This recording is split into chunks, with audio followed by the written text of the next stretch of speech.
কোন বাইকটা তোমার জন্য পারফেক্ট, নতুন নাকি পুরাতন? আসসালামু আলাইকুম এভরিওয়ান, কি অবস্থা সবার? আশা করি সবাই ভালো আছো। আল্লাহর রহমতে আমিও খুব ভালো আছি। আজকের এই ভিডিওটা তাদের জন্যই যারা এখনও বাইক কিনো নাই, হয়তো ভাবতাছো নতুন কিনবা নাকি পুরাতন কিনবা। সম্পূর্ণ ডিটেলস এই ভিডিওতে থাকবে। এই ভিডিওটা সম্পূর্ণ দেখলে বুঝতেই পারবে তোমার জন্য পারফেক্ট কোনটা।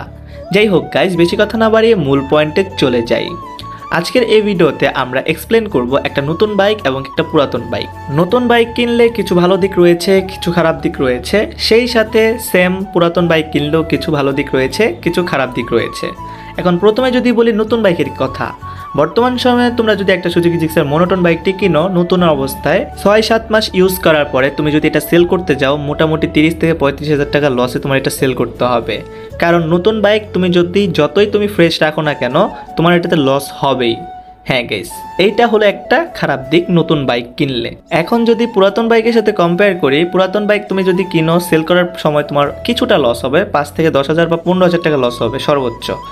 এখন বর্তমান সময় তোমরা যদি নতুন কিনো তাহলে সর্বোচ্চ 35 হাজার, এবং কি পুরাতন বাইক কিনলে সর্বোচ্চ 15 হাজার টাকা লস হবে। সেই তুলনায় যদি তুমি বাইক কেনার পরে 6-7 মাস ইউজ করে সেল করতে চাও, তাহলে তোমার জন্য পুরাতন বাইকই বেস্ট। পুরাতন বাইক আরেক দিক থেকে বেস্ট হবে যদি তোমার ফার্স্ট বাইক হয়। তুমি ধরো তোমার হাতটা পাকা না, তোমার হাতটা অতটা ক্লিয়ার না, তাহলে তুমি পুরাতন বাইক কিনতে পারো। হ্যাঁ, পুরাতন বাইক কিনতে হলে তোমাকে দেখে শুনে কিনতে হবে, একজন অভিজ্ঞ বাইকারকে নিয়ে যেতে হবে, যে তোমার একটা বাইক দেখে শুনে দেন তুমি কিনতে পারবা। বর্তমান সময়ে পুরাতন বাইকের অনেক শোরুম রয়েছে যারা কিন্তু বিভিন্ন স্ক্যামার, বাইকের বাইরে অনেক চকচক করে, ভিতরে কিন্তু প্রবলেম থাকে। তো এই হিসাবে যারা হ্যাসেলে না যেতে চাইতেছো তাদের জন্য নতুন বাইক বেস্ট।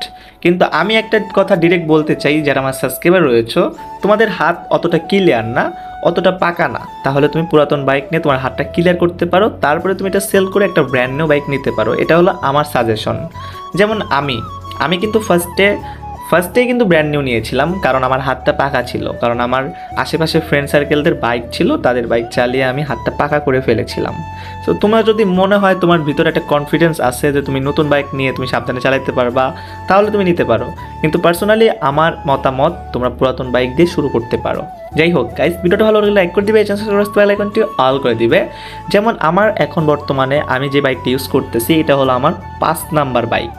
মানে আমার অলরেডি 4টা বাইক আমি চেঞ্জ করেছি।